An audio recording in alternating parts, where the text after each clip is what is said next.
Hey y'all. I hope everybody's doing good today. I am in a lot better state than I was last time I talked to y'all. As you can see, I still have the issues going on from having the uh, Moderna shot. Just to clarify, for me, because of my lupus and other autoimmune issues that I have, my body reacted to the vaccine. I'm not telling anybody don't take the vaccine or do take the vaccine. That's your choice. I know there's a lot of pressure on both sides on this issue, but I'm just relaying what my experience was. Also, I did want to just quickly address something that happened in the last video that I did on this. I know I was rattled, and for that, I apologize because I really just wanted to convey some information about this illness. But there was a gentleman in comments that was telling me, which I think I got most of the comments out of there, but like every couple of minutes he was saying, like you're gonna die or you're dying, and it's just rude. So if you can't be kind, don't say anything. I'm not going anywhere. So, it's unfortunate, but it's a reaction that I'm having to deal with. Now, as far as what's going on with me, the main illness that I have is lupus, and that's an autoimmune disease where our bodies attack themselves. I'd had issues with my kidneys, and so I was waiting until my doctor cleared me to take the vaccine, and he did. My kidney values were good enough. The following morning, just a quick recap, I woke up with what I thought was a pimple on my face, which I've had pleva before. It's always just been on different parts of my body. This was really unusual for it to happen like it did here, and so I thought it was a pimple. And that was the day after the vaccine. Um, by the next day, it gradually had blown up into like a big water blister, and I've been diagnosed with it's a more severe form of pleva called Mucha Habermann syndrome or disease, rather Mucha Habermann disease. And what that is your skin, you'll get these little water blisters, is what they look like to me. They rupture on their own. I mean, this has not been picked at. I mean, I've babied this because, they can leave, severe scarring. I mean, in the research that I did on the disease after I found out I had it, um, it's not contagious, but I mean, people that have this disease have had to go so far as to have skin grafts and things like that done. There is a big risk of infection with the disease, and so you just really have to take care of it. Now, that being said, what I've been doing, my doctor had told me to, which this is my little bottle that I'd mixed up, but my doctor told me to clean it with a mixture of basically 1 part white vinegar to 7 parts distilled or purified water. So I do that, and then I hold this on here to try to, it acts as a natural antiseptic and also helps to try to loosen it up, to prevent additional scarring from it. Now, as you can see, this is the main one where I'm blotting that I have. I do still have this area right here that is trying to go away. It never did rupture. That's the only other one I have that I think might possibly rupture like the big one did. But the one on my lip is minimized, and the one on my temple in here is like almost totally gone. So I just kind of rub across it, kind of, use a different part of the Q-tip, rub, or not Q-tip, but cotton ball, rub across my lip. And I've held that on here, and I've gone along my jawline because I did have a lot of issues with my ear. Um, Not only the outside, but like down in it with the blistering. And I'm gonna tell y'all right now, there's not a lot of literature on this, and this is why I'm actually talking about it because, when this happens to you, it's scary. I mean, it's like you feel like, I don't know, for lack of a better way of putting it, a rotten piece of fruit. Like, you're literally your skin is dying. And so I want to take some of the fear out of it for those that may end up having this disease or having to deal with it later on. Um, it's all about care and taking care of yourself, Now, after I clean it, what I have to do is I have a topical steroid, which, let me turn it that way. It's trimethasolone acetonide, blah blah blah. I don't know if I said it right, but hey, it is what it is. And what I do is I'll put that just above the sore, and you can see it. It's like a liquid, and then I'll take my Q-tip and I'll just rub that in, and then use the other end, and I think I'll get the lid next.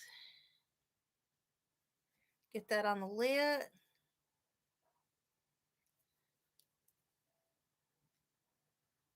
on the cheek where the other one's trying to come up, and just a little bit on the temple because that one's barely there, so I don't want to waste it. But, basically what I'm doing is just doctoring with a little bit of steroid. And then what that does is while it's drying, I will go ahead and close this back up. Um, I have the steroid drops for the ear. And I was supposed to do five drops for 7 days. So, if I'm not mistaken, I believe today is the last day. But let's see here. But in that ear, like I said, there's a lot of painful swelling and the bumps that have been going on. So, like I said, I have the ear drops, steroid. I've been taking oral steroids. I went to my nephrologist yesterday and they gave me the go ahead to start weaning myself back off of the oral steroids, which I'm so thankful for because I have tried so hard to get off of them because I've been on them for like 7 years. And okay, so I'm just putting a little piece of cotton in there while I do that. And I just kind of keep my head tilted to the side, let that uh, steroid go into the ear. And again, like I said, y'all, I'm just trying to take a little bit of the fear out of this because, it was very scary for me when all this happened because, I didn't know. I didn't know what was going on to myself. Now, this is a triple antibiotic ointment, and I've actually used this on the spots that I have on the outside of my ear because, like I said, they've been pretty painful. So I thought maybe they were trying to get infected, and it's a hard area to see, but it's been working because they actually, between the uh, steroid drops and the triple antibiotic ointment, my ear is actually feeling a lot better now than it did. It was horrible when this first started.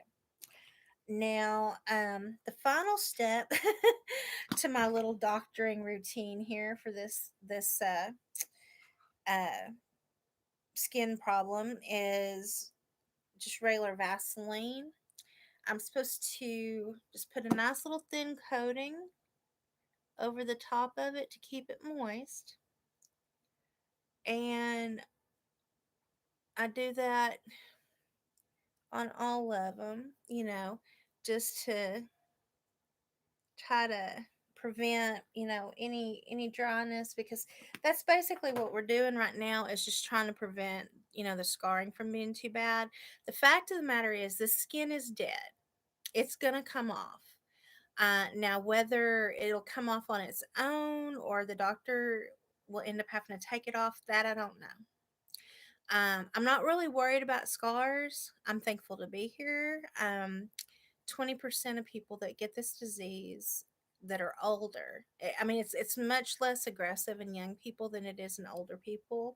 I'll be 50 my birthday, and most, like I said, 20% of the people that get this that end up passing away, it's because of infection. So you better believe I've been on top of keeping this clean. And like I said, I'll probably be on antibiotics for the next 2 or 3 months, according to my dermatologist, just to make sure that, all the infection is out of my system.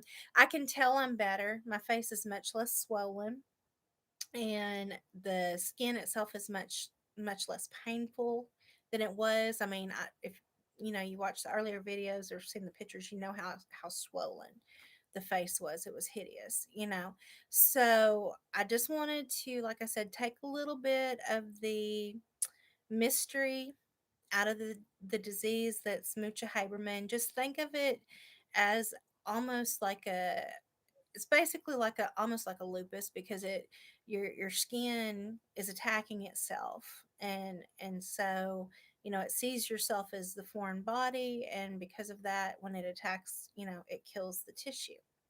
So if anybody has any questions, if you've had an issue before where, maybe you've got other autoimmune diseases and you've noticed a rash that you have that comes up like water blisters, and they pop and they sting and they burn, it is a possibility that that's pleva, which is what this starts out as. But you just talk to your dermatologist, because it is rare. And honestly, a lot of these autoimmune diseases that people have, I mean, there's just not a lot known about them. So the more information we can get out there, and the more that we can take the mystery and the unknown out of it, the better it is for our community. So anybody that has any issues, just please feel free to message me. I'm here for that. That's why I'm doing this. I mean, normally, something like this would be very personal, but I just, when I was looking for answers, there weren't many out there. And so I just thought maybe it would be helpful if I did this. But y'all have seen my little cleaning routine. I think I might actually put eye makeup on today. I told my husband I'm going to do like the Phantom of the Opera thing. It'll just be makeup up here. But, you know, I just wanted to let y'all know that, you can come back from this, and it's just skin. Just be happy you're here. God bless you. Love you guys, and I will talk to you soon.